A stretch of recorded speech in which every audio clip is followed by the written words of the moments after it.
Coming to you from deep beneath the murky waters that lie beyond the Lake Erie shoreline. This is the Cleveland Podcast!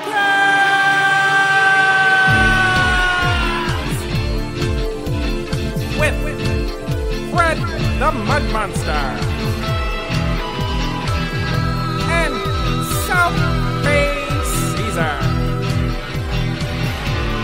Find us online at facebook.com/The Cleveland Podcast or email us at theclevelandpodcast@gmail.com. Now, join us as we journey through Northeast Ohio and the city of Cleveland.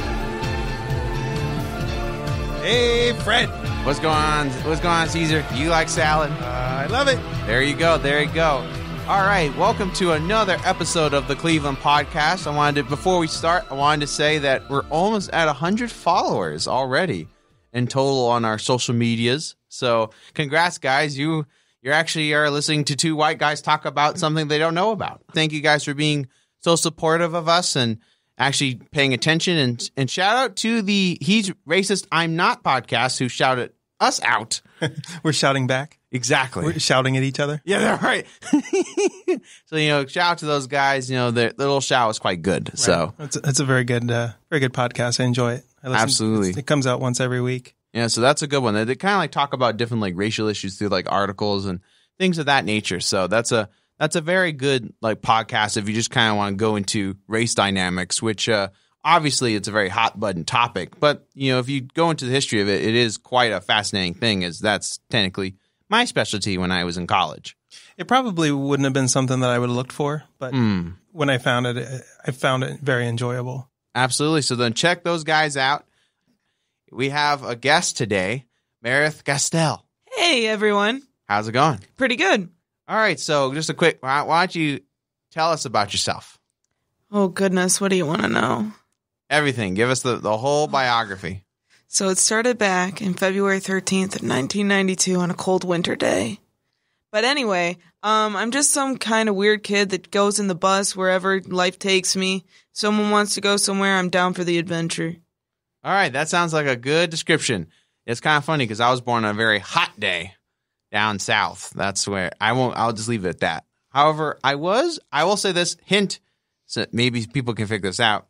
I was born during a convention. A presidential convention. Which one? Oh, I can't tell you because then otherwise I'll figure out who I am. Oh. In the convention? Oh, no, not in the convention. But I was born very near it, though, I do believe. I have to double check. So with that all being said, we're going to go in a completely different transition to the point that it's so tangential, it doesn't even look like it's just a random transition. So, Meredith, what's your favorite season? I'm going to go with autumn. Oh, wow. Really? What season are we in? Caesar. It works out pretty well because we're in Meredith's favorite time of the year, autumn. Autumn, that's right. It is the autumn equinox was September 22nd or September 21st. It always varies between the two. That means that the sun is starting to set down, which means that very scary creatures and come out, also known as just humans in costume. Perfect. That's what I'm afraid of. Humans in costume.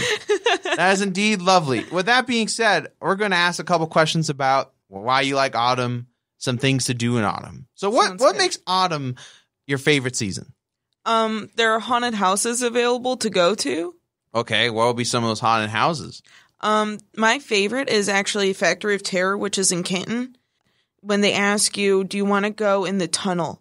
Always crawl through the tunnel. Just trust me. It's terrifying. That's a good reason to not do that. Endorsed by Fred. Do not believe what Meredith says. Do not crawl. Just run. They'll come at you. You'll have no way out. It's exactly what you would want it to be. If you want to go through a haunted house, which if you do, then I'd question someone's sanity. People pay to go through haunted houses all the time. Well, people also pay to do bungee jumping, and that's insane. I also have skydived. Well, I don't see the issue here. Well, then again, I ziplined, and that was kind of crazy. Good time. See? Yeah. It's the blood pumping. That's supposed, but then I crushed the poor girl that was my partner on the double thing because she was like, I was double her weight. So then when we stopped, she just goes, ah! And I'm like, uh-oh. I think I killed her. The mud monster's 600 pounds just enveloped her. And then she's alive, I think. I've ran into you before when you're running at me, and it's like worse than a brick wall. I fall, the wind gets knocked out of me, I die a little inside, but I get back up and I just keep going. That's right. You just go, who's that truck? I'm like, oh, it's just Fred running around. We should probably explain to people why he would run at you. Yeah. No. Just keep them wondering. I remember I went to only one haunted house in a county fair back home in Maryland, and it was the most terrifying thing because it was just like a couple of painted faces, but they'd come out and they go, ah! And I would just get so scared. I was about 7, and I remember that I actually couldn't complete the whole house because I actually almost crapped myself. I was that scared. Oh, wow. Well, I'm a scaredy cat, just like my dad. Like, we both we're very jumpy. I jump scare, but I never shit scare. Thank God. I never shit scare. But still, have you ever you guys have know about Alien, right? The horror movie. Yeah. And, my mom and my dad were just like, oh, maybe we should see it. It's all the rage, right? It's a sci-fi thing. And my dad loves sci-fi. This is the original? The original. Okay. This is the one that, everyone's like, oh, God. And my mom said, I do love your father, but not when watching Alien. Because the poor man just gets so scared. He's like, Alien? Don't talk about Alien. Do not talk about Alien. All the jump scares, he literally was jumping apparently the entire time. Exactly. I grew up on a farm out in the middle of nowhere, and when I got a little bit older, I was able to rent, movies and bring them back home. And one day my parents left, so I had the house all alone, so I got to watch horror movies. Yes, Yay! Right? And I rented Alien, and I watched that thing and that heartbeat scene when they're down in the pits of the ship, and it's just like boom, boom, boom, boom, boom, boom. And it just kind of comes out of nowhere, and it's like, right there. And I was alone on a farm at night, and I was absolutely terrified to do anything. I shut all the blinds and just closed myself inside the house. That's awesome. There we go. Talk about genuine emotional distress. There's Meredith. That's awesome. I question your decisions. I love adrenaline, so the idea of just being like, I am terrified. Well, what makes you an adrenaline junkie of sorts? I like to do things that, churn your stomach till it doesn't churn anymore. Face any kind of fear. Well, there you go. Step out of your comfort zone, ladies and gentlemen. That's what Meredith is advocating here. Yeah, so anything slightly dangerous but probably won't leave any lasting harm. That's what I'm into. It's very interesting because, we talk about the horror movies and haunted houses. It's kind of weird that I can't watch horror movies, but I can watch historical reenactments of movies and stuff. You have a lot of movies that are about battles and wars and stuff. And you see the heads fly off and the artillery just blasts an arm off. I just go, that's fine. But when it comes to Alien, I go, oh, shit. So flying heads in a historical reenactment, that's cool. Alien, no. See, that's the part that kind of gets me about, am I okay as a person? Because I'll watch horror movies. The answer's no. And people are just dying. And I'm like, you should die, Becky. You should have went out there. I told you that 10 minutes ago. You had this coming. I love those moments where you comment on the movie, just don't do it. Don't do it. And you're just like, maybe in this moment, it wouldn't be cool to have a movie. And then the character goes, you're right. I heard you, Meredith. I'm not going to go there. Yes. And you go, yes. And then the killer's like, I heard that too. It's like, oh, no. Well, that'd be kind of cool, an interactive movie of sorts. Yeah. I used to have this girlfriend, and she was like, hey, you got to watch this movie, Sweeney Todd. It's so great. Oh, no. Yes. Which is a movie about where a guy pretty much chops people up and makes them into meat pies, right? Yes, of course. That's true, right? It's based on a real story? It's based on him. Did he sing? And yeah. well, okay. No, well, he was a barber, and then there was a brother, and they would commit murders together. They kill their clients and then put them in meat pies. So you have a brother? He had. Yes. Had a brother. Yeah. He was delicious. Well, Good to know. with the you add a little bit of coriander on there, and Oh, cannibal again. God, we can't escape this stuff. Anyways, my girlfriend at the time was like, you got to watch Sweeney Todd with me. And there's this scene where they start spinning guys around in the barber chairs and he starts slicing their throats, and it's all done in like musical fashion. And she's just like laughing the entire time. Yes. And I'm like, who am I dating? Yep. I'm terrified. I can't sleep next to this person. All right.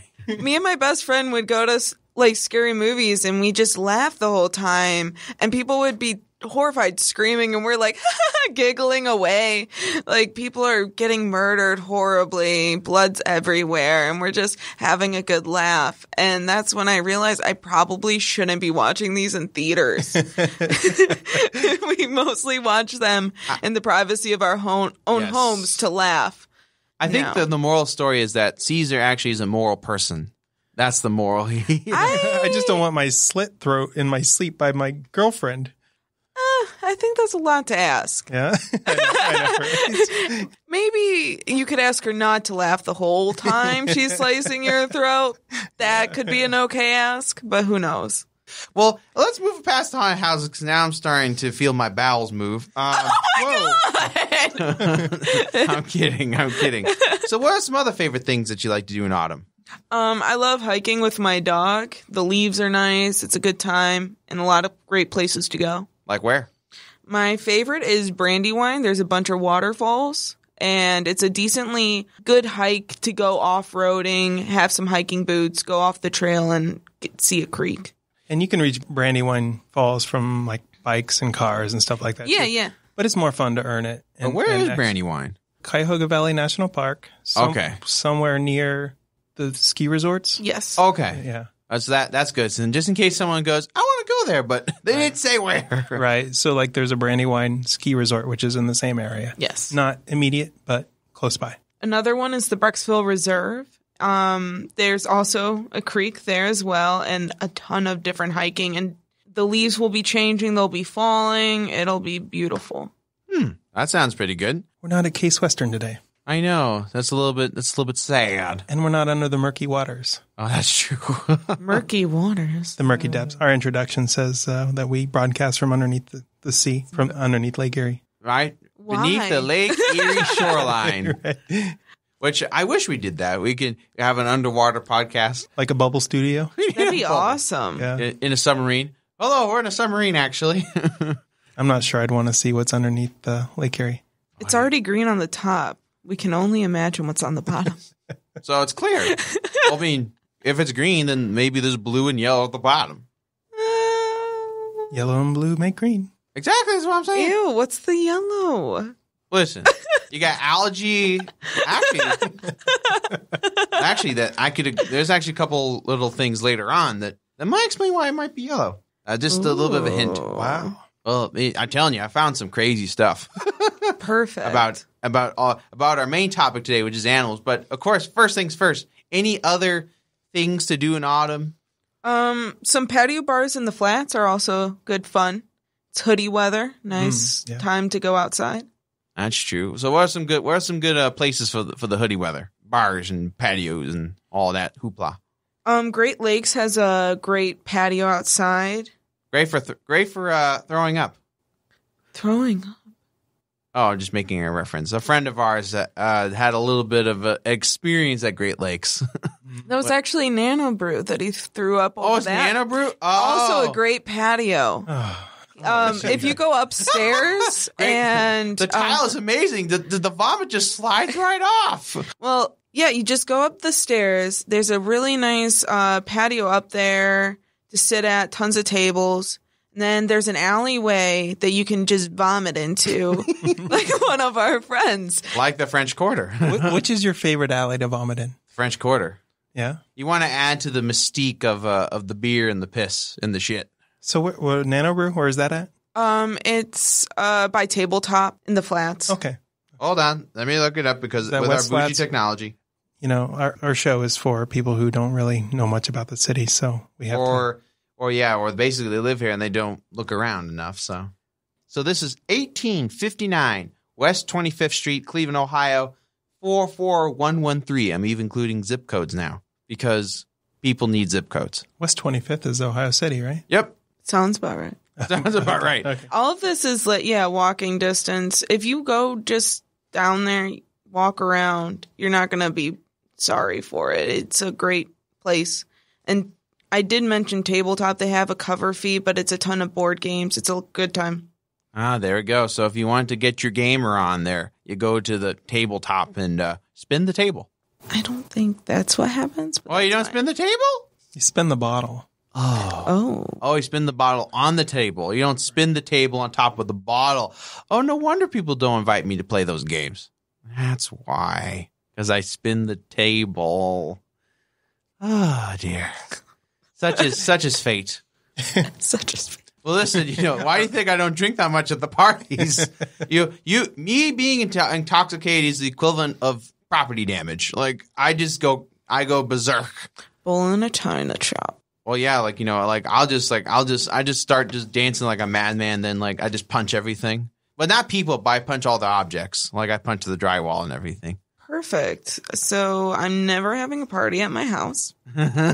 Well, that's why I don't drink though, because I keep it in moderation. That's one of those things about Cleveland. You could probably buy a house for $8,000 and throw some pretty great parties in them. Yeah, you could. And if somebody knocks down the wall, it's like, all right, let's go buy another one. Yeah, well, you could. Yeah. I actually found a house for $10,000, but the key thing is it's it's condemned. So maybe not a good place for a haunted house party, but not quite for a regular party of sorts. Yeah. They had black mold and everything, so it was kind of dangerous. Oh. I don't think anybody's going to die over the period of 8 hours. If you saw pictures I saw on Zillow, you might want to reconsider that. Listen, I swore the black mold was growing out with a hand. I was like, ooh, oh my. Anything else? Our wonderful guest.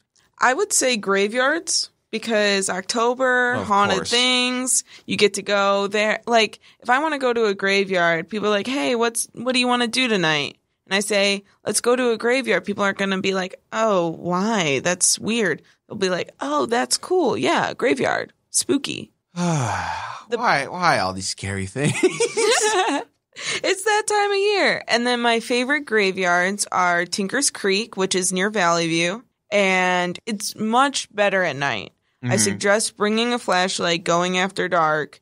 There's a big spooky hill that you go up, and it ends in a cemetery that's super old. It's a very cool field. I don't want to ruin the spice for you, but it's a good hike. All the pumpkin spice. You want to go Starbucks, get a pumpkin spice latte. Wear my Uggs. I am not basic. I am not relating to that. But listen, Uggs are comfortable. Let me tell you. It's fair. I mean, I tried to put them on, and I kind of broke the boot because, it's a What? Well, I have a humongous foot. I'm a mud monster. It's kind of hard to put my feet in anything. Did you put Tom Brady's Uggs on? I think break them? I think Tom Brady doesn't. Tom Brady got small feet or small-ish feet. How do you know? I don't know. With them Uggs, man. I don't know. Let's look up Tom Brady's shoe size with our bougie technology. Technology. Body measurements. Well, he's 6'4". His hair color is light brown. Doesn't give me his shoe size. That's not in there, huh? But he does have the same zodiac as me, which makes sense that he's kind of an egomaniac and I'm kind of an egomaniac. So what are you, a Leo? Yes, I am. Dang. Okay. Yes, and he's also a Leo. So, shout out to all the Leos in the world. We run this entire motherfucker. In their minds, they do. That's how I could guess the zodiac Well, that's because you're all in our minds. Duh. Who do you think made this world? Me and us Leos. That's why Tom Brady dominates the NFL, because it was all created by him. The NFL was created by Tom Brady. None of this is In his own accurate. mind. Well, I can't find his shoes. Oh, size 12. Okay. He has a size 12 shoe. That's still pretty big, isn't it? Yeah, it can be, but I think maybe his width's not so big because I have a size 13. I have a size. Oh my God. I have a size 13. So not so much girth. Yeah. The length's pretty decent, I guess. Not so much girth. Oh. Okay, I'm sorry. This is you laid it out there, and I kind of just had to deliver the joke. Mm-hmm. Poor Caesar. His salad got tossed a little bit there. Oh my god! Oh wow. Just means he got a little bit flustered.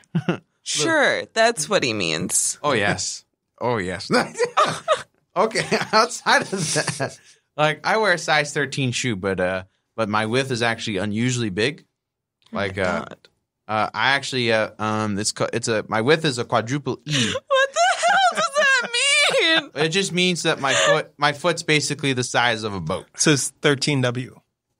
13 wide. 13. There's wide, then there's like E, double E, triple E, quadruple E. So I've never heard of these extra things after wide. What are you talking about? That's because y'all got small feet.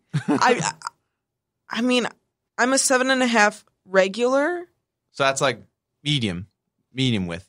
So that's like I can't remember the exact measurement, but I pay attention to these things because a 13 regular shoe does not fit. Like I tear the shoe because my foot's so wide. My God. So then like for a regular width shoe, I'd have to wear a 15 or 16 for it to actually work. That's not accurate. No, I'm serious.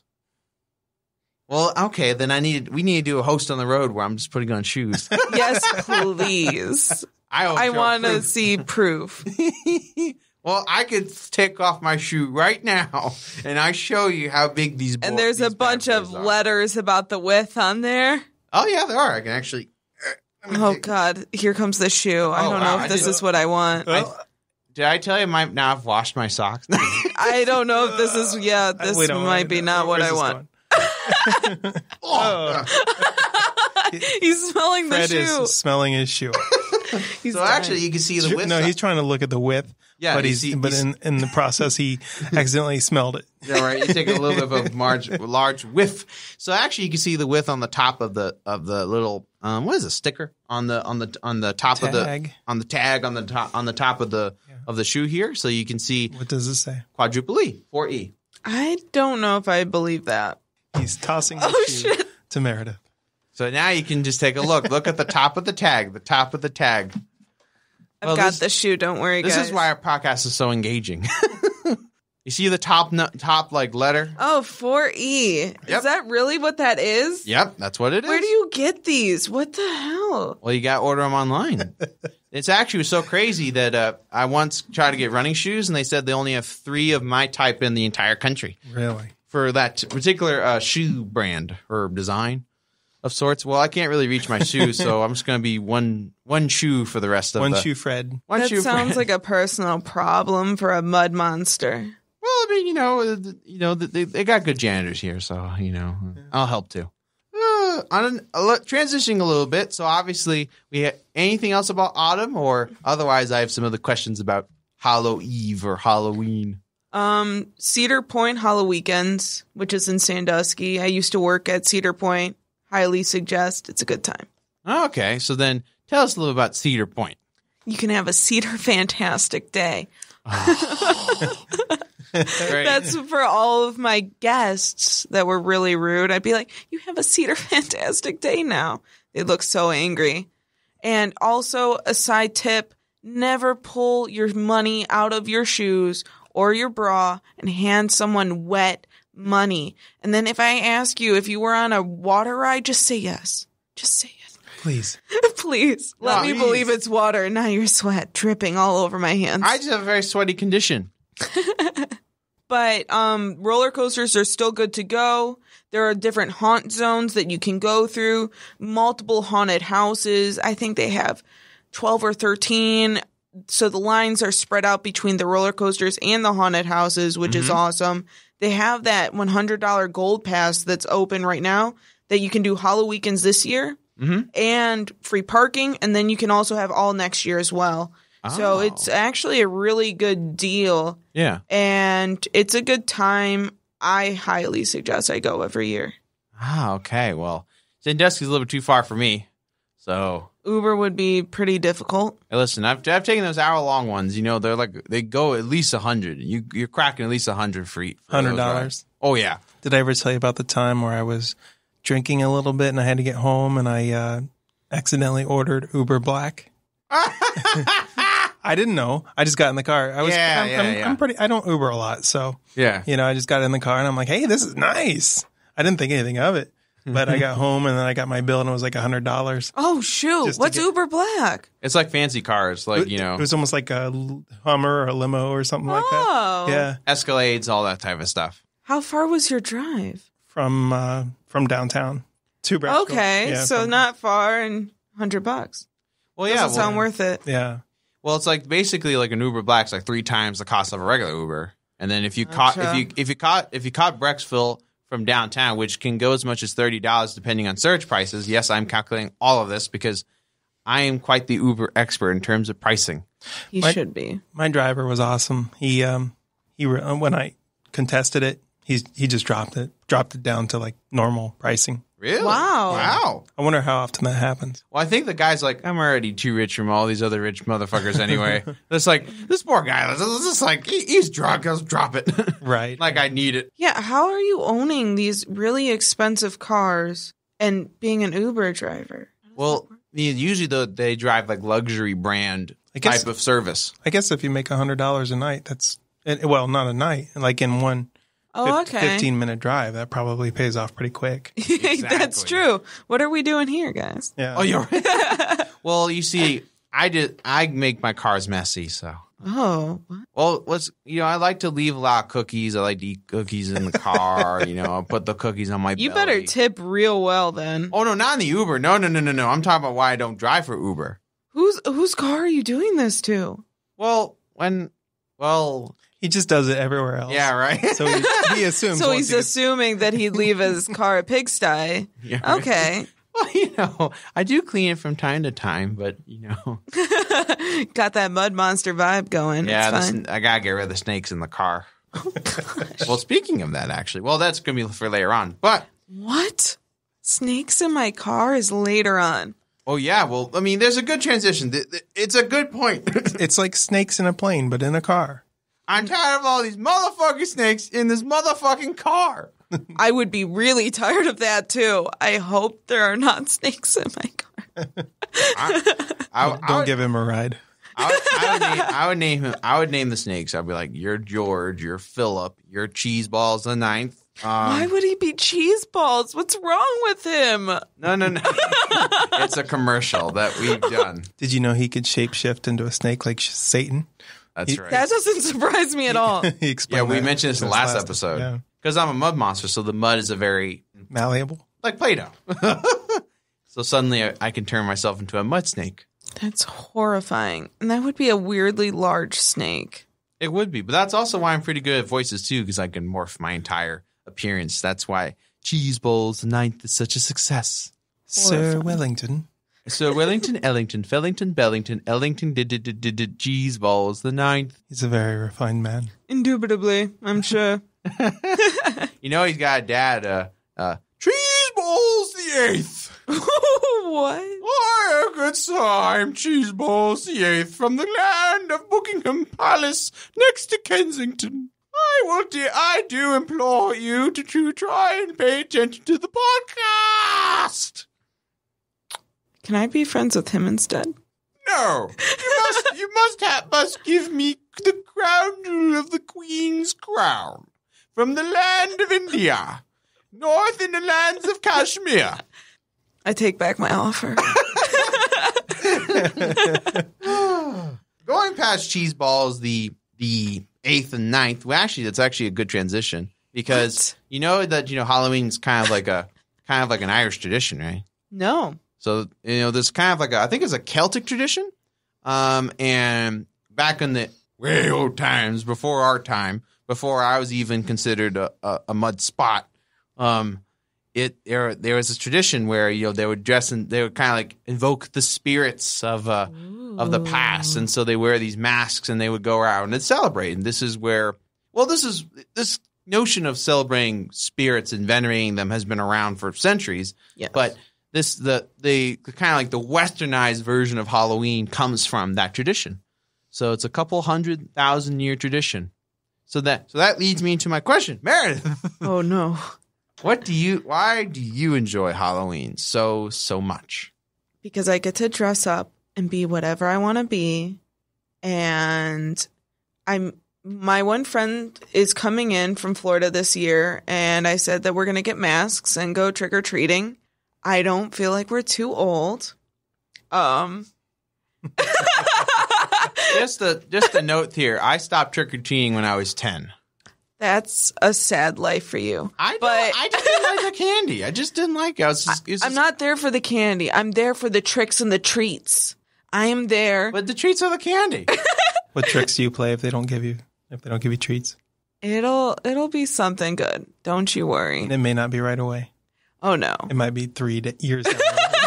It's like this weird delayed reaction of like TPing their house. They'll never know it was me. You remember 3 years ago, motherfuckers, when you didn't give me candy because I'm too old. But I feel like we'll put some masks on, pretend we're like 12. It's fine.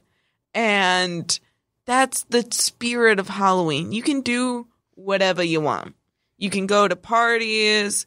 You can go to cemeteries. You can go to haunted houses. You can go hike in the woods. Everything is beautiful. And then everything spooky and scary, everyone's celebrating, and it's not just me anymore. I really don't have much of a reaction to that. That's because you're jealous of the whole trick-or-treating thing. You're more than welcome to join us. It's fine. Trust me, I do this thing called making money, so I could just purchase the whole bag. I think I'd be okay. That's not the spirit of it. I'm not going to eat any of the candy. I'm going to give it to some random kid. The spirit is going and doing something that you're not supposed to do. Okay. That makes some sense. Okay, now I don't feel so bad. Okay, it's technically illegal to trick or treat at my age. Is it really? Really? I didn't know that. That's why we're wearing the masks. It's like the stupidest trick of all. Well, I guess you're so short that they could assume you're a child. Exactly. I'm going to get away with it. It's the perfect crime. I know. I didn't get away. I mean, I thought by the time I was 13, 14, I know they'd go, no, you're too old to trick or treat, man. Like, you look like you're 18. I'm like, no. And Did you shapeshift into a squirrel? I didn't quite master my abilities at that time. Okay. You could do it now, though. Oh, yeah. Yeah. If you shapeshifted into a snake, you could have ate them. I could have. I also could have shapeshifted into a mud boy and then gotten the candy. But, I always would get sick from eating all that candy, I wonder if Smelly Moldy Ghost is allowed to trick or treat. That's not I'm always allowed to because I just scared the shit out of everybody. Everybody gets scared and I give the candy to me. I'm always the one with the candy. He's another one of our guests. Perfect. Yeah. They always are. They always come with me. Cheese balls, the 9th, the 8th, Smelly Moldy Ghost, and Fred the Hulkin. What? You invited me in the show? The veins are popping. I got steroids in my eyeballs. He may not be a good character for today. No, I'm always fantastic. Come on, brother. Since we're in a library.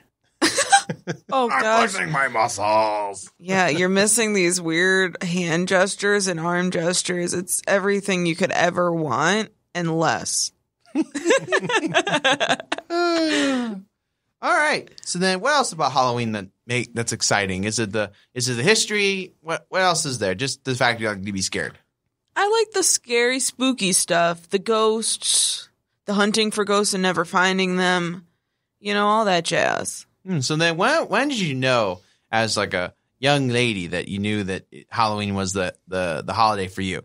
I don't know. I just kind of always liked it. And I think I started falling in love with it around college when I started going to like parties and stuff and getting to dress up and have a good time with your friends and just get to do stupid pranks and stuff. That's fair. My first memory of a Halloween party in college is someone just threw up at a Denny's and they just go, "It's okay. It's okay." That sounds like a lot of your memories. Yeah, we have very different experiences. Yeah. I mean, you just hang out with people who like to throw up a lot.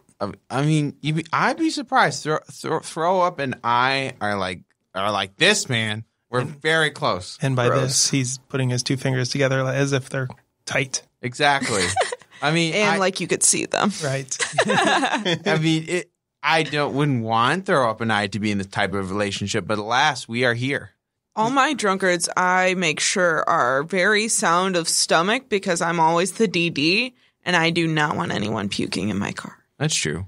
I did have someone start screaming, "I'm gonna shit!" before, and I was terrified. It was a 10-minute drive of hell. He did not shit in my car, thank God. Oh, no.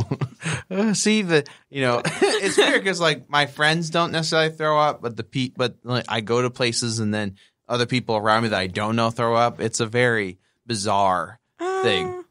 We'll see. I mean, that doesn't...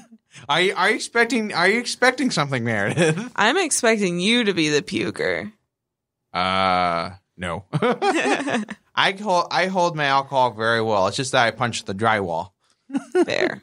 All right. Let's take a quick break, and then we'll go to the main topic of discussion, which is animals in Northeast Ohio. Break time. Hello, brothers! You like flexi men? You like muscles? You like Caesar salad? You like mud? Well, I've got something for you, brother. The Cleveland Podcast. You can find the Cleveland Podcast on Facebook and YouTube. That's right. You can see two flubby men all of a sudden produce your favorite podcast. It's been raining all day. Shut up. I don't care. You're supposed to have energy, brother. I didn't get much sleep last night. Well, neither did I. Do you see these bags under my eyes? You know what I put in there, brother? Steroids. I like steroids all over my body. I like steroids in my eyeballs. Look at me, brother. My eyeballs are twitching with maximum efficiency. My kitty Mittens died last night. I don't care about your kittens or your mittens. I wear mittens and kittens for breakfast. I wore my kittens as slippers, and then they flex their muscles. I've been diagnosed with sleep apnea. Just take some steroids, brother. Take some caffeine and put it in your system. Do you see my muscles? My muscles are popping with muscles. Stop with my muscles. Caffeine makes me pee. Well, guess what? Steroids make me pee blood. That sounds horrible. Not really. When you get used to it, it's like passing a kidney stone. Maybe I should look into steroids. You should.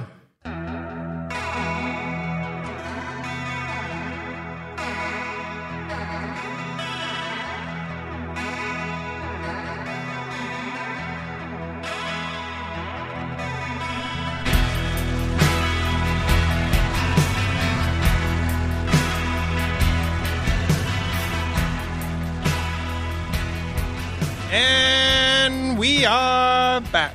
You still like salad? I love it as much as always. All right. Fair enough.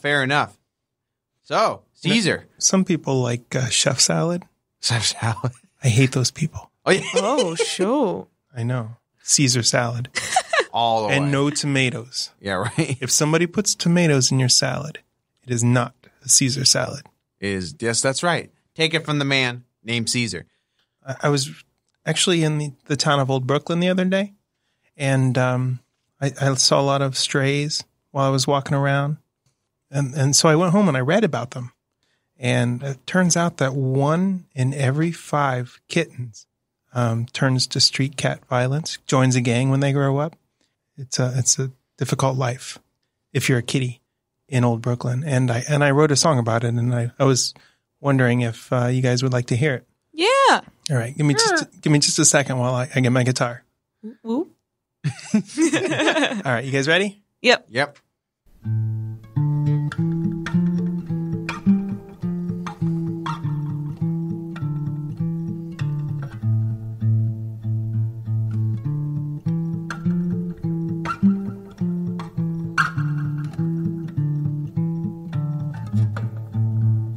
When Mittens was a kitten, his mama cat was smitten 'cause he was such a good cat.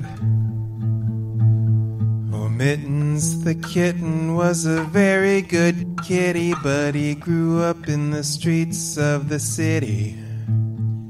And then one summer day he joined a street cat gang, robbed a squirrel for his nuts, and then he got away. Why are there so many cats in the streets? Why the fuck are there so many cats in the streets? Why are there so many cats in the streets of old Brooklyn.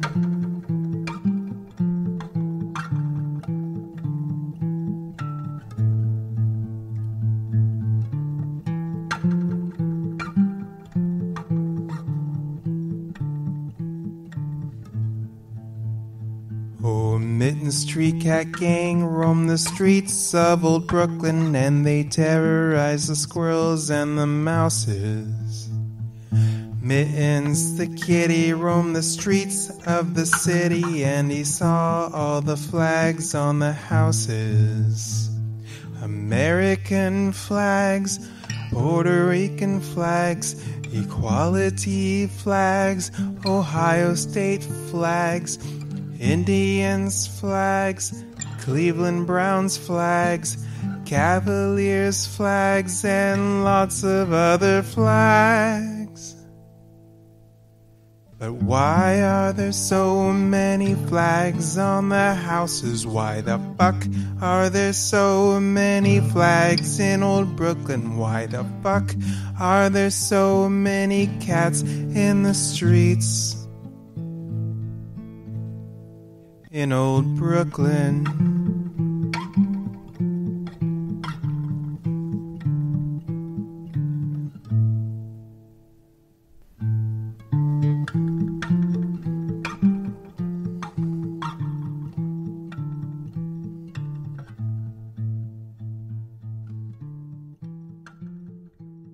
Oh, that was great. Thank you, Caesar. Yay! Whew. All right. With that being said, we did something with that song. And what we decided to do is that we noticed a particular flag, the flag of Puerto Rico, which is very common on the west side due to the fact there are a lot of Puerto Ricans that live on the west side of Cleveland. So we decided to do this host on the road where we decided to ask a couple of people on Tuesday night about the differences and the similarities between the Ohio state flag and the Puerto Rican flag. The state of Ohio flag. The state of Ohio flag. Yeah. Isn't that what I said? Yeah, the Ohio state flag, but that also sounds a little bit like the Ohio that's state. right. The Yeah. Ohio state. Yeah, Marching the band. flag of the state of Ohio. Right. And the Puerto Rican flag. Oh, wait. Ohio. Hey! But we do have someone here that we also want to ask some questions about related to the flag. And our segment is called Which Flag Is It?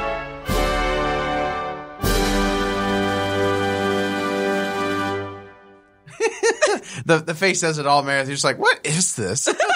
All right, Meredith, welcome to Which Flag Is It? Our very quick game show about the differences and similarities between the flag of the state of Ohio and the Puerto Rican flag. Meredith, are you up for the challenge? No, but I'll take it anyway. All right. Here we go. This is going to be about as exciting as Sheldon and Amy doing fun with flags. Ooh. Shout out to the Big Bang Theory reference. So let's start with the flag-related questions. And here's how the challenge goes. I'm going to describe one of the flags, and you'll need to figure out which flag I am describing. You'll have 4 options for answers to choose from. The Ohio flag, the Puerto Rican flag, both flags, neither flag. Does that make sense? Yes, but I do not know what the flags look like. Well, then you're going to have to figure it out. Challenge accepted. All right. With that all being said, let's go through the questions. Question number 1. Which flag, the Ohio flag or the Puerto Rican flag, is a berger? And there are 4 options here. Right, 4 options. So it's Ohio, Puerto Rico, both, or neither. And I'm supposed to know what a berger is. Yes. Yes. We're going to go with both. Incorrect.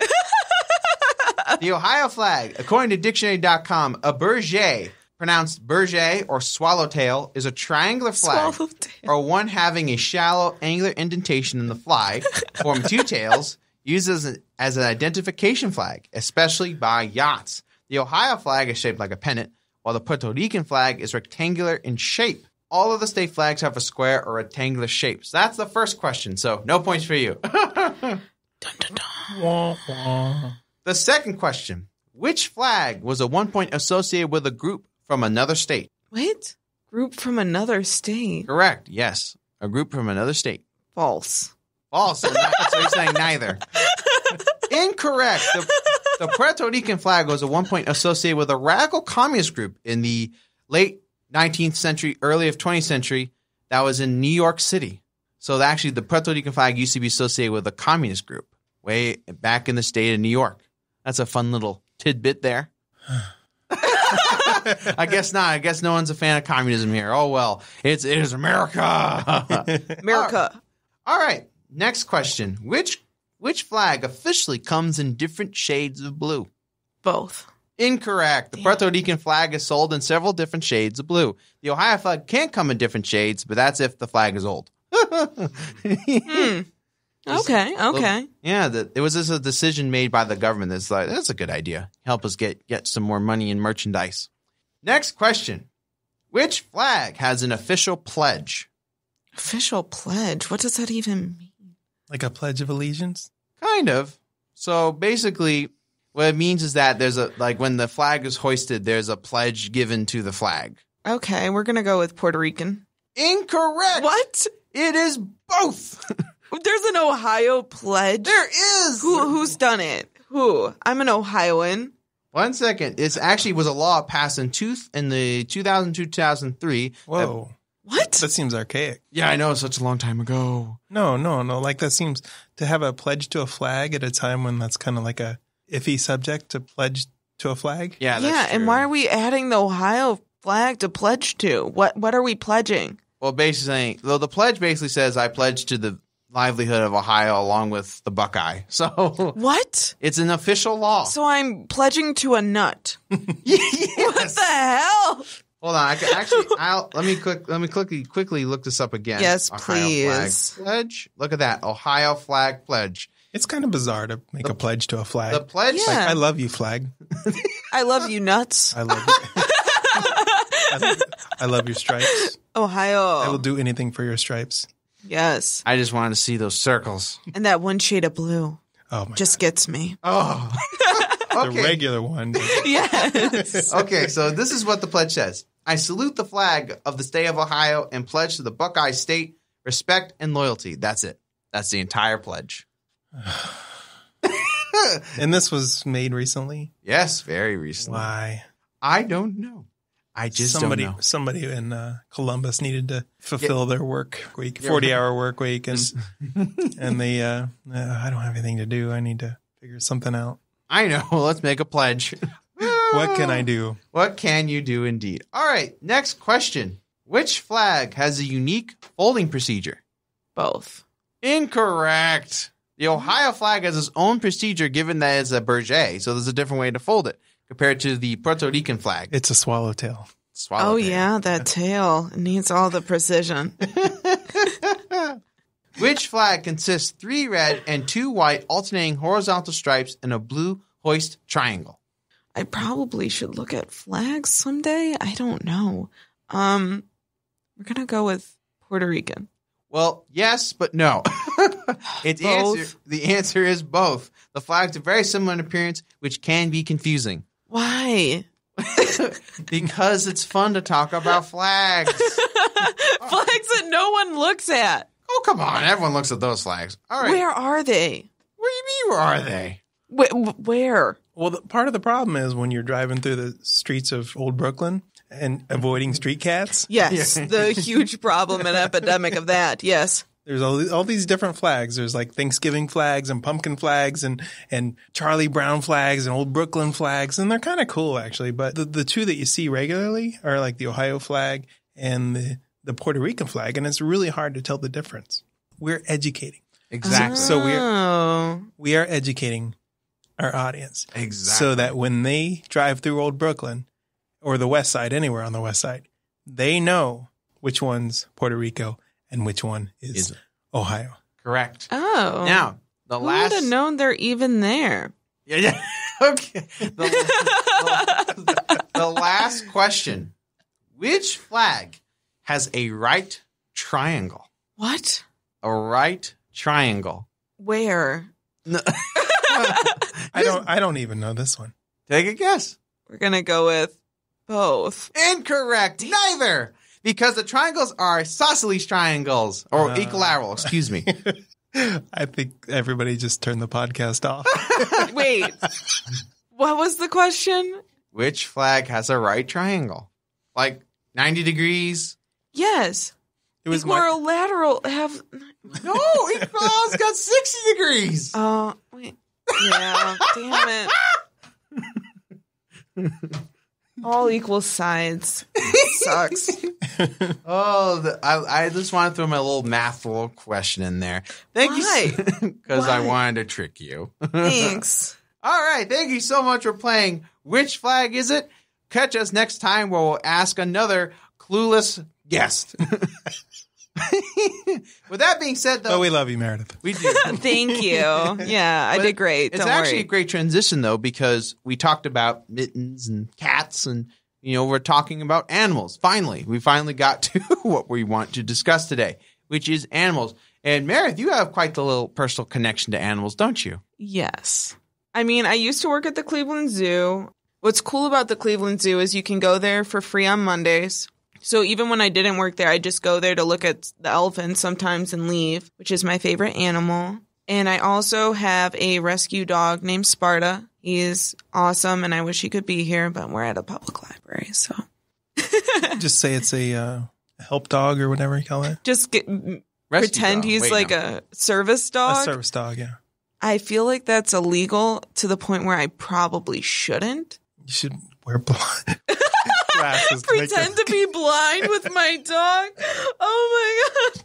That's so messed up. I drive here and then pretend to be blind with my dog. This is a little bit of a dirty secret, but What? So sometimes like if you got the handicap parking and you park at the handicap and and my mother has this legitimate knee problem. So like she'll over accentuate the knee when we're getting out of the car just in case if something happens. No offense to anyone with disability.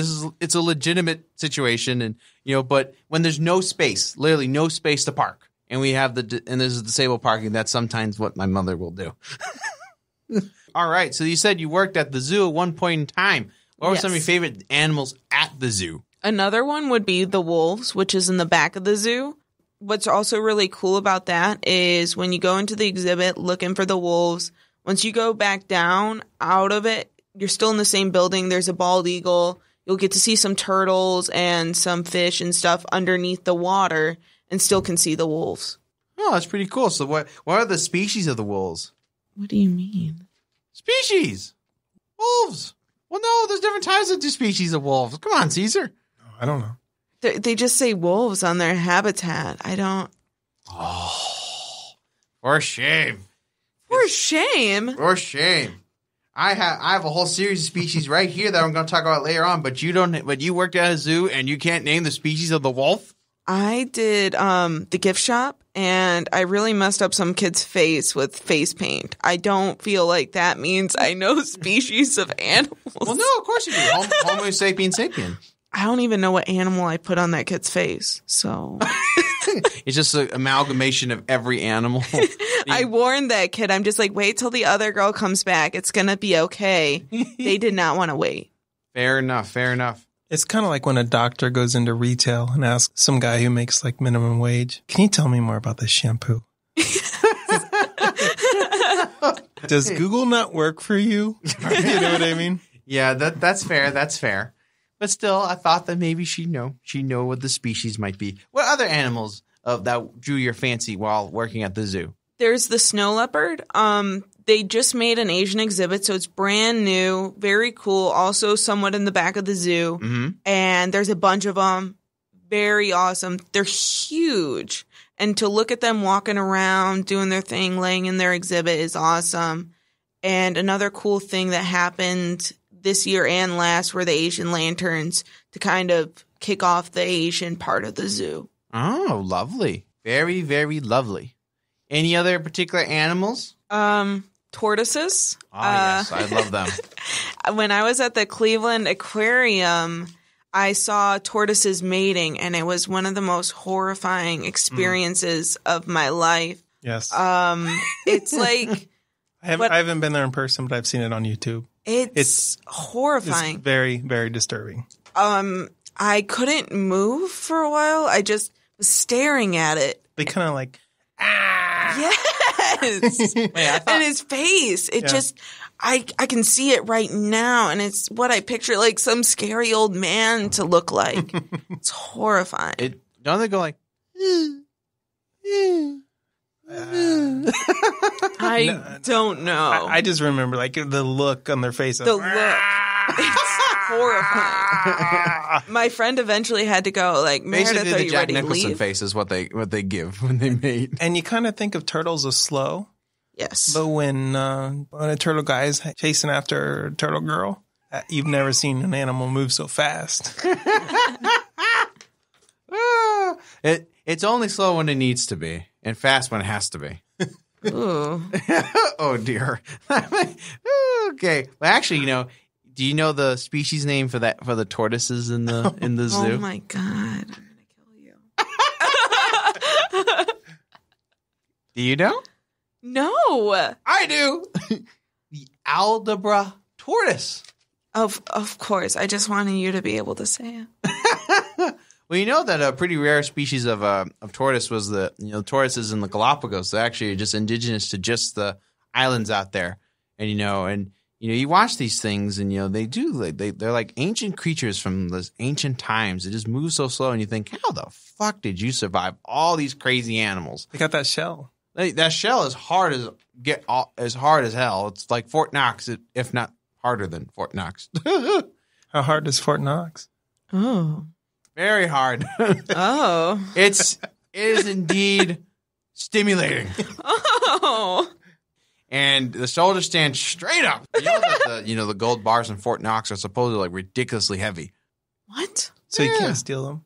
Yeah, that's why. It's like I think it's like over 100-something pounds. I could easily pick that up. Uh-huh. What? Sure. And Over 100 pounds could be a lot of different weights. But if it's like not over 200, we got this. Well, I got this. Meredith, to put this in perspective, 2.5 gold bars is my weight. Well, she's just getting one. Yeah, why do I need to be that greedy? I mean, well, the gold Could bar you is worth imagine a breaking lot. into Fort Knox and just stealing one gold bar? I did it. I'm just going to get this one gold bar. Just one Yeah. out of the thousands of gold I bars. don't want to be greedy. I just but- broke into... Fort Knox for one. I can't be greedy about this. See, Judge, you can't throw me into prison for life because I only stole one gold bar, not 200. And you go, but you still broke in. You still went past federal territory, and you still stole a bar. And you caused the entire U.S. economy to go belly up because the gold is a backup for the economy, supposedly. But on that... I'll just take it for myself. It's fine. Just the one. Just the one. All right, going back to the zoo, though, any other particular animals that were interesting? I won't ask the species this time. I mean, I love the bears. There are a bunch of species, but thank goodness he's not going to ask me on each one. Can you name one? Oh, my God. Come on. Barus brownus. There is like a bunch of brown and black bears. Well, there we go. That's a species. Done. See? Easy. Black bear is a species. Done. Huh. Yeah. That's simple. Unfortunately, I don't think they have any like polar bears. But any other animals that might have caught your eye while you were working there? I was really fascinated about the reindeer. I'm just like, oh, shoot. They're bigger than real deer. The ones I see in my backyard, at least. And they can fly. And they can fly. There's one over red nose. Only when it needs to. Was it not allowed to play in the reindeer games? They all play together really nicely now. But before, yes. Did it there come were out? issues. Did it come out one foggy Christmas Eve? In hometown back in Russia, I was reindeer farmer. I moved to Cleveland to become reindeer farmer. Land of opportunity. For reindeer. I move and no reindeer to farm. Land of opportunity, my ass. Fair. I give you bet someone did say that. That's probably a real quote from somebody who moved from Russia. It's like, where are the reindeer? But it's kind of interesting. I did eat Rudolph, though. This is a real story. What? No. What? No. In Finland, you can actually get reindeer soup, And by the way, it's delicious. There's no way that's real. Oh, you naive child. Let me show you the ways of the world. I'm not going to find reindeer soup delicious. I mean, it's like stew, but also you have reindeer crepes. That was very delicious as well. Oh, that sounds awful. I don't know. Like, I did see a red nose in there, but I did kind of just dismissed it.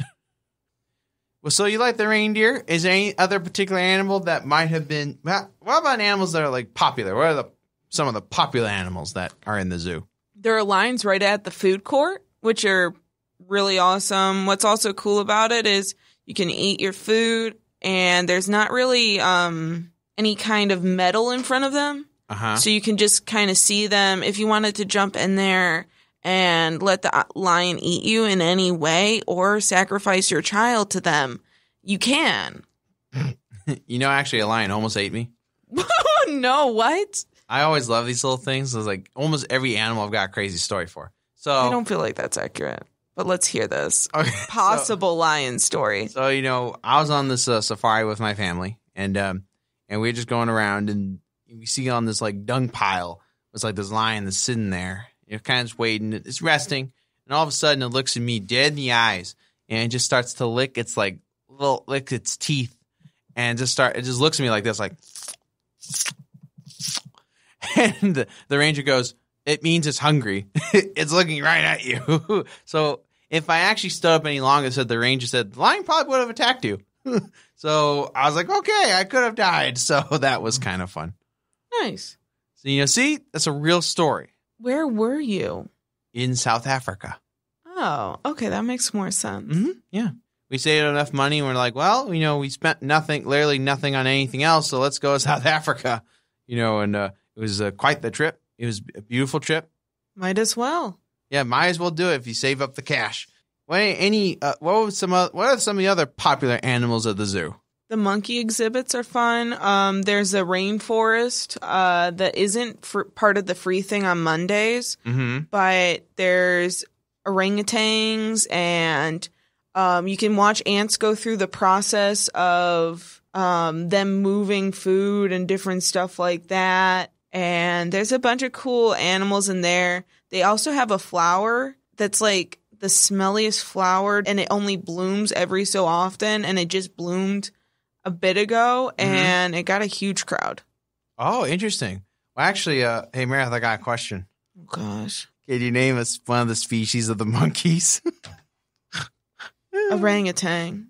No, that's a totally different species. I know. Actually, I have one right here. Ape. You.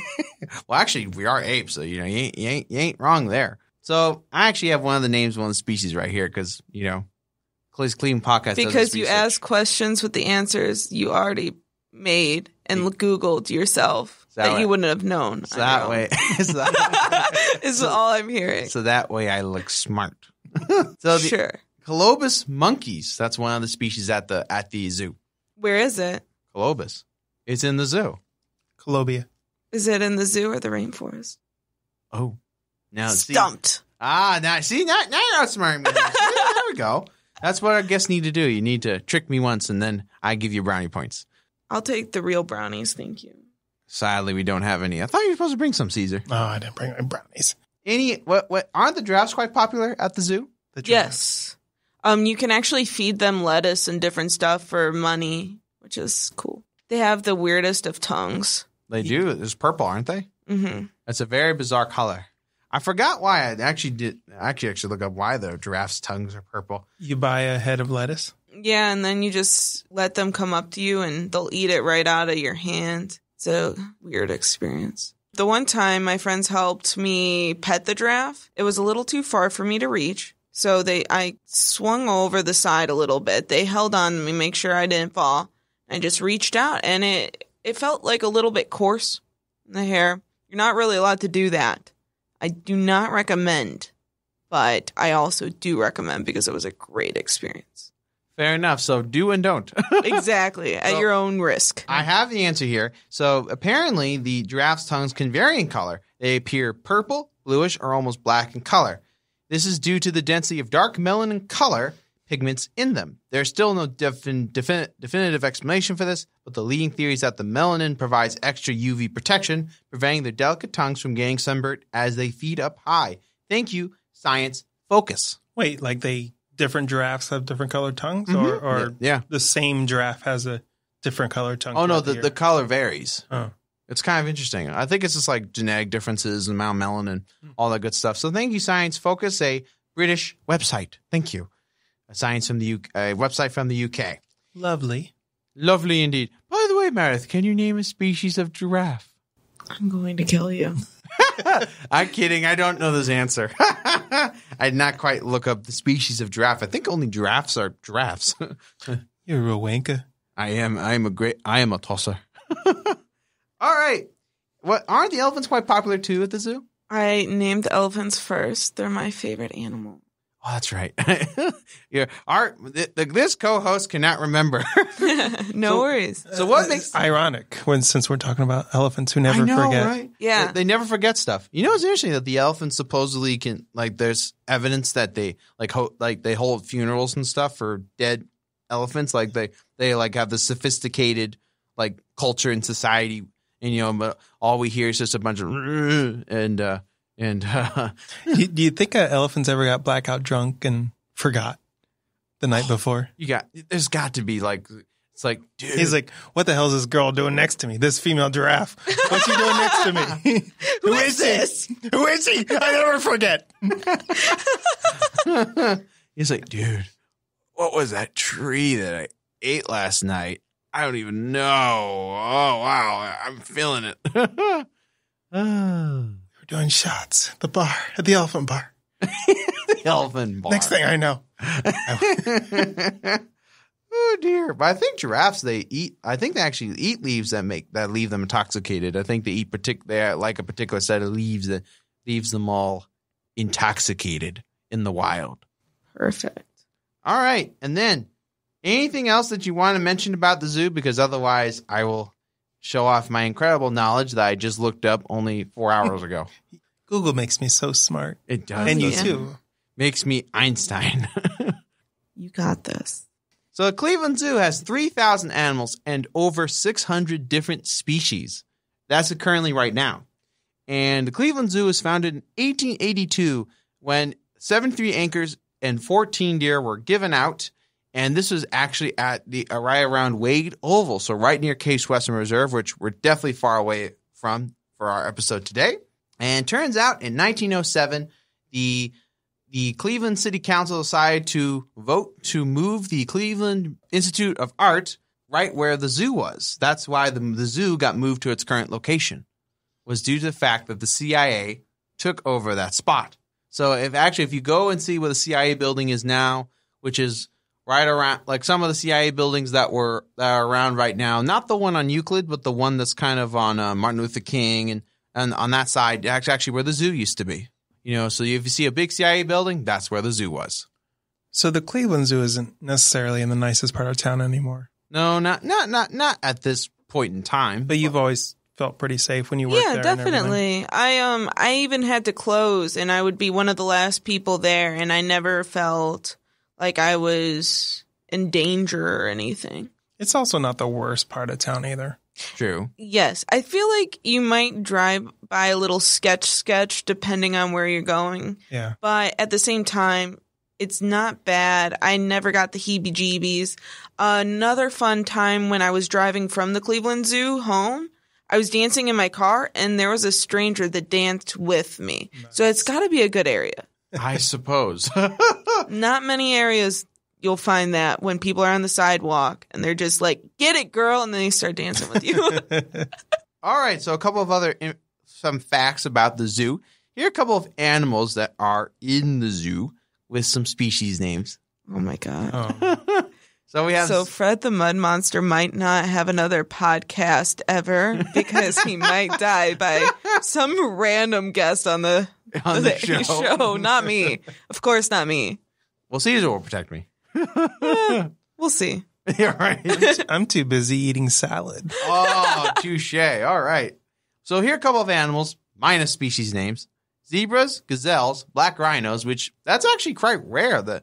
Have any rhinoceros in a zoo is actually quite the rare feat, particularly the black rhinoceros. You know, they're actually quite rare. I actually ran into a rhinoceros in the wild, which highly not recommend, because if you go behind them and, you know, they actually are where they're behind you and they kill you. So that's kind of fun. So it was kind of crazy too, because the person that was there as the guide had an AK-47 and it was like, if you get behind them, let me know so I can shoot it. I'm like, oh, this is getting real. Okay. It's fun how we killed all the dangerous animals in America, so we have to bring them in from other countries. Right, so that we can say, it's exotic. Well, actually, that actually leads into a great point, which a little bit later, there's actually a very dangerous animal that used to live here, but I don't want to spoil anything. What else is in the zoo? We have things such as the wallabies, koalas, and tree kangaroos. I love koalas. They are cute, aren't they? So cute. And always high. Man, did you see what happened? Did you see that lady down there? She painted the face, man. Dude, I wanted to be painted. Like, I want the paint of a cat licking its paw around my face, you know? Wouldn't that be great? You got any more eucalyptus leaves?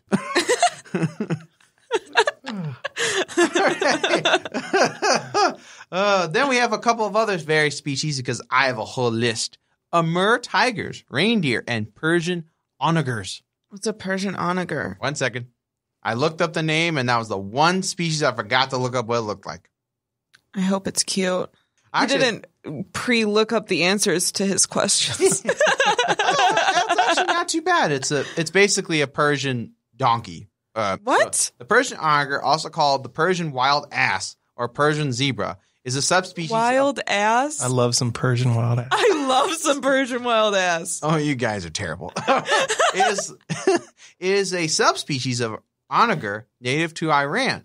It is listed as endangered with no more than 600 individuals left in the wild and only 30 individuals living within North American institutions, which one is right here. So if you want to see some wild Persian ass, go to... Oh my God. I ran from some Persian wild ass once.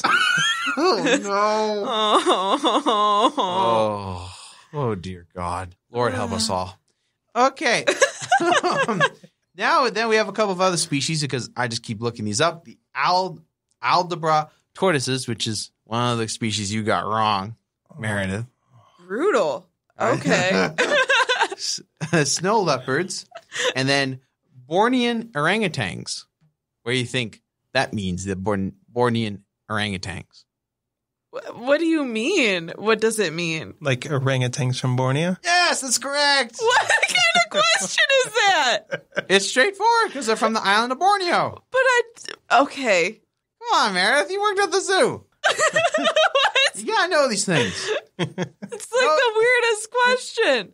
Well, that's why you're on this podcast, because we ask the weird questions that no one wants to ask. Like, where are the Bornean orangutans from? That's what everybody in Cleveland wants to know. Exactly. Then we have Chilean flamingos. So, flamingos from Chile. And then finally, I guess a little bit of a plug for the zoo. You said that there are free Mondays, right? Yep. So then how's that work exactly? So if you live in Cuyahoga County and you show them your license, you get in for free. Well, fantastic. Also, there's a way to save money if you don't go there Mondays. As I found on the Cleveland Zoo website, which that's where all the names for the animals came from. So shout out to them. Gave me a comprehensive list. You can purchase your tickets online, and you can save $2 per ticket. Dang. That's right. You can save a John Adams. So Mondays is free. You just go for free. You show your license as long as you're in Cuyahoga County. And then if you go online, you save $2 per ticket for any other day of the week. Right. You don't want to purchase tickets on Monday when everything is free. But with that being all said, it just shows you that, for the Northeast Ohio, we really care about animals, don't we? We have a large array of animals that exist. And in fact, we have as many scientists have claimed that Ohio has a wonderful range of biodiversity native to our state, like the black squirrels. Ah. Caesar, can you tell me a little bit about them? There's a Black Squirrel Festival in Kent State University, Mm-hmm. the town of Kent. Yeah. They do it once every year. So the black squirrels, weren't they originally from, they were brought over from, I do believe, Canada or the northern part of the United States. They went up to Ontario. Right. They went up to Ontario. And I think it was in 1961? The mid 20th century, 1960s. And they brought down these squirrels that are black in color. And so these are turns out these black squirrels were quite the species for quite some time around the Kent area. And then all of a sudden they've been diminishing and now they've been regrowing again because there's been a genuine conservation effort to keep the species around in Kent. And now you can see them running around the campus. So now it's not necessarily native to Ohio itself, but it's native to the region if you expand into Canada. Well, they used to be in Chardon. Chardon, right. Pre the 60s. Pre the 60s, right. And that's why they brought them And then they down. just kind of disappeared. Right. Because of natural predators. Exactly. And so people started to notice that black squirrels aren't around anymore. So these two guys realized that there were no more black squirrels around. So they went up to Canada and got some, brought them back to Kent, released them in the wild. And now when you're in Northeast Ohio, you'll see black squirrels running around pretty much anywhere. Right, exactly. If you go to the park and go hiking, and you'll see a black squirrel. Which is indeed a wonderful thing. And I'm looking at a picture of them right now, and they're so adorable. But Ohio is home to many other various different species, including the white-tailed deer, which is native to the state and also the state mammal of Ohio. So if you're looking for some deer with white tail, that is the white-tailed deer, a separate species. What? Why would I go out looking for some white tail? Oh, no. I knew that was coming. I thought maybe you'd miss it. Well, that's a good example. Some other very unique species that were part of Ohio and are part of Ohio, the eastern red bat. So these bats literally are reddish in color, and you can find them throughout the southern part and some of the eastern part of Ohio, and a little bit of the west, depending on where the bats move around. And then here's a fun thing, a very dangerous animal that used to live here. The American bison used to call Ohio home. What? Yes, correct, Amundo. When? Oh, this is for pretty much thousands of years until Americans, white Americans, started to. I'm just saying, wasn't racist? Native Americans did kill them. The tribes did, but they.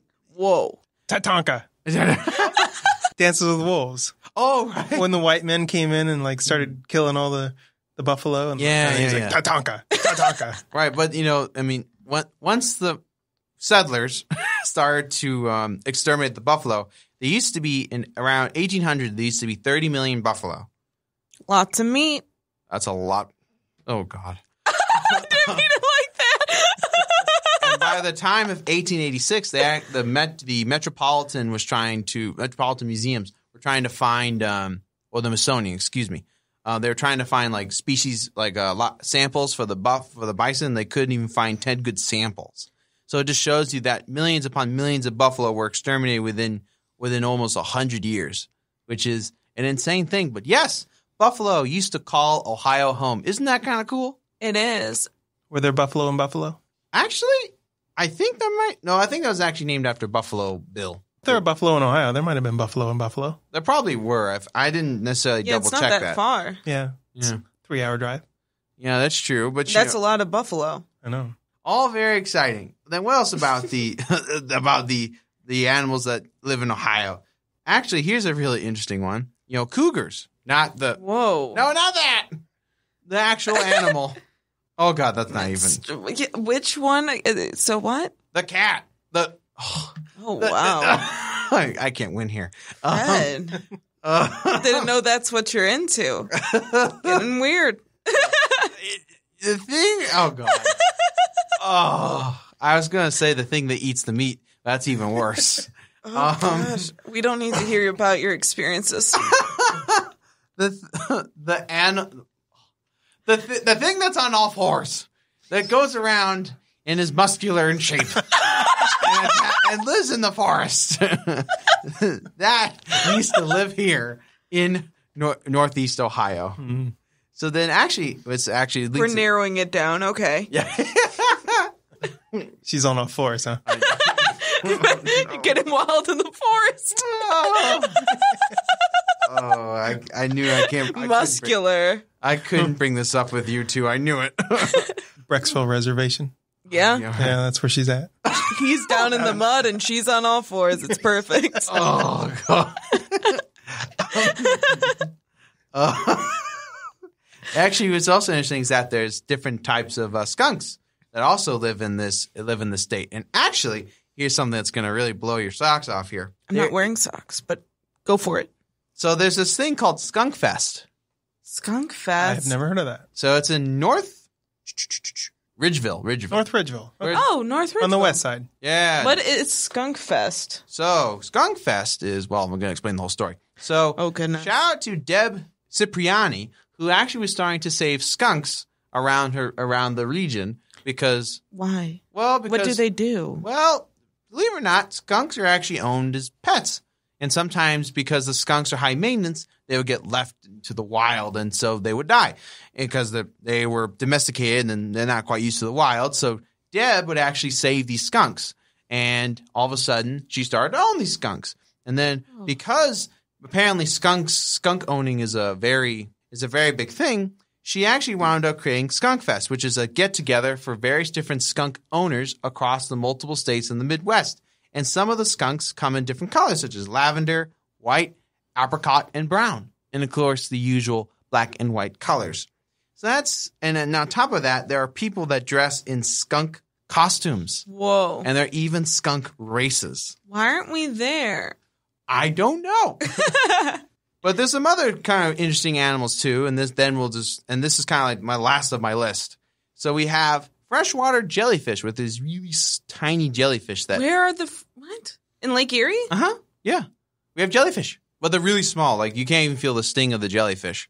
They actually eat like microorganisms and all that good stuff. Sea lampreys, which the scary looking little teeth creatures in the water. Gross. And then we have Chinese mitten crabs, which came from China, and that's an invasive species. Turns out the Baltimore Oriole actually lives here in the state of Ohio. Definitely an invasive species. Boom. Ooh, brutal, says the Broncos fan. Then the American red squirrel, which is native to here. The American mink. So yes, we have minks. So you can, if you find the minks, which they are rare, you can kill them, make a mink coat. I don't think that's what you're supposed to do if they're rare. Supposedly. And then here's a couple of some interesting creatures that also exist. There's two more. Do you know that we have rattlesnakes in this part of Ohio? I haven't heard them. Yes, so we have the Masauga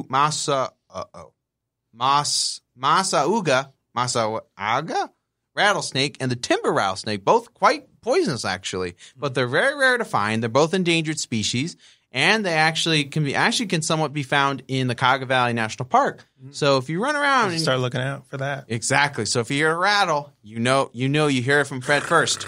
Run.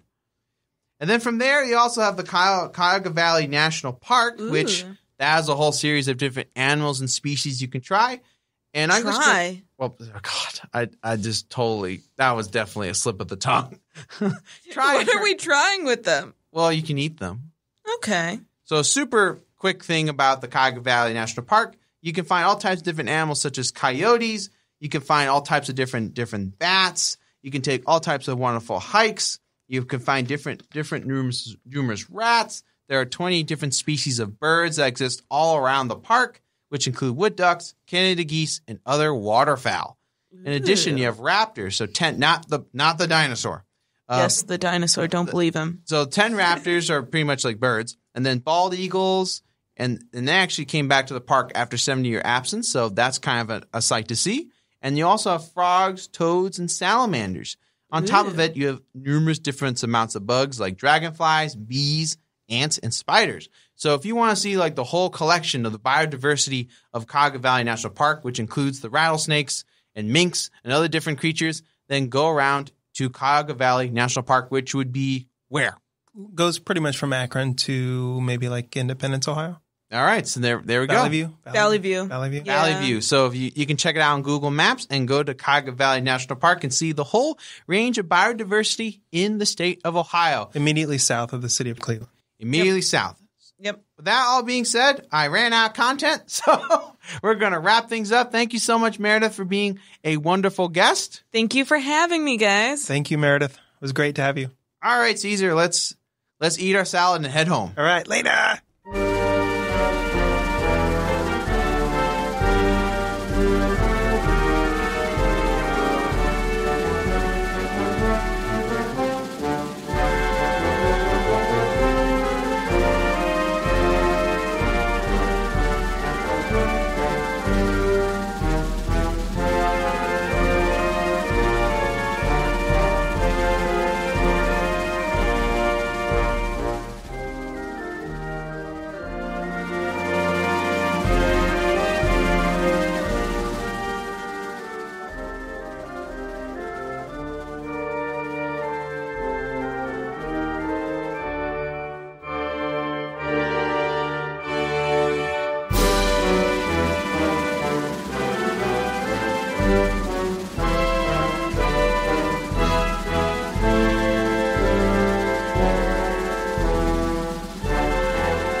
Good evening, everyone. This is Fred the Mud Monster here, host on the road here with Taco. Hi, how are you guys? How you doing, buddy? Doing great. We call this segment, Which Flag Is It? Are you up to the challenge? Sure, I'll give it a try. Why not? Wonderful. Before we go into flag-specific questions, I have a warm-up trivia question to get us started. What is the name of the national anthem of Puerto Rico? I mean, I guess it would be like the American national anthem since they're a territory of the United States, so... The answer, since Puerto Rico is in the United States, the national anthem is the Star-Spangled Banner. But that's kind of a trick question because Puerto Rico also has its own anthem called La Borinqueña. It is the colonial anthem of the U.S. territory of Puerto Rico. Did you know that? No, I did not know that. And he's half Puerto Rico. All right. Wonderful. So now we're going to start. First question. Which flag, Ohio flag or the Puerto Rican flag, is a burgee? I'll say Puerto Rican B. The Ohio flag. According to dictionary.com, the Ohio flag is shaped like a pennant, while the Puerto Rican flag is rectangular in shape. So that's question number one. Don't worry, you only have a couple more left. Which flag features a white skull and crossbones on a black background? Neither. Correct! That flag would be the Oakland Raiders flag, and also for pirate shapes. I got that one. So if you're Blackbeard, you'd be pretty offended by this question. Next question. Which flag features Mittens the kitty shanking a squirrel? Neither. Correct! That was an easy point. Lastly, we'll do one more question for you. Which flag is red, white, and blue? I mean, the Ohio flag is. I don't know what the Puerto Rican, though, is, so let's just go Ohio. Well, that partially right, but the Puerto Rican flag also is red, white, and blue. Thank you for playing, Taco. Thank you for having me. And we have another guest over here. Please state your name. I'm sorry, I no speak English. That is fair. Would anyone else like to participate? Would you like to answer questions on which flag is it? Fantastic. State your name for the podcast. Mike. Fantastic. Thank you, Mike. The first question. Which flag consists of 3 red and 2 white alternating horizontal stripes and a blue hoist triangle? Ohio, the Buckeyes. Correct, but it's actually both. Both have the same type of style. So both the flags are very similar in appearance, which can be quite confusing. Question number 2. Which flag, the Ohio flag or the Puerto Rican flag, was adopted first in 1902? Ohio. Correct! The flag of the state of Ohio. The Ohio flag was designed in 1901 by John Eisenman. The origins of the current flag of Puerto Rico, adopted by the Commonwealth of Puerto Rico in 1952, can be traced to 1868, when the first Puerto Rican flag, the revolutionary flag of Lares, was conceived. All right, last question, Mike. Which flag has a white star inside of a blue triangle? And this is up to 3 different flags it could be, Ohio, Puerto Rico, and... Neither or both. Oh, those are the other options? I'll say neither. Incorrect. So, this is the kind of a trick question. The answer is both, but the Puerto Rican flag featured one prominent star in the middle of the triangular canton, and the Ohio flag boasts 17 five-pointed stars, because it is the 17th American state of the Union. Interesting. Thank you. That's wonderful. Fantastic. Thank you so much, Mike. We're going to try and see if we can get one more participant. Once again, this is Fred, your host on the road, and this is Andrew Linebarger. Fantastic. Thank you, Andrew. And our section is Which Flag Is It? And it's all about the Ohio flag and the Puerto Rican flag. Two flags actually have quite a bit of history because there are actually quite a few Puerto Ricans that live on the west side of Cleveland, and there's a lot of Puerto Rican flags. And it turns out people can mix up the two. Yep. So this is why we call it Which Flag Is It? All right. What is the name of the national anthem of Puerto Rico? The song name? Couldn't tell you. The answer is the Star Spangled Banner. Very good, very good. Yeah, I should have put that together. So I'm going to give you 3 questions. So the first question is, which flag, Ohio flag or the Puerto Rican flag, is a berger? I couldn't tell you what is that a shape? Maybe. Well, then I'm going to say the Ohio flag. Correct! It is the Ohio flag. All right, fantastic. The next question. Which flag features a white skull and crossbones on a black background? The Jolly Roger. It would be neither, but correct. Yes! That's used by pirate ships as well as the Oakland Raiders. Yep. Which flag is red, white, and blue? That'll be both. Correct. Yeah. We did it. Also, a lot of times the Puerto Rican flag is featured with tassels on the end, golden tassels. Oh, really? Fantastic. Now we have someone who knows a little bit about the Puerto Rican flag. Thank you so much, Andrew, for participating. This is Fred the Mud Monster, your host on the road.